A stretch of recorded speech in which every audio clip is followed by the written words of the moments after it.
যে নবীর জান্নাত তার, যে নবীর আল্লাহ তার, যে নবীর মুক্তি তার, দুনিয়া আখিরাতের মুক্তি যে নবীর গোলাম তারই। আমরা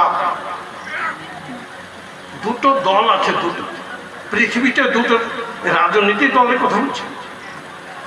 দুটো দল, একটা শয়তানি দল, একটা নবীর দল।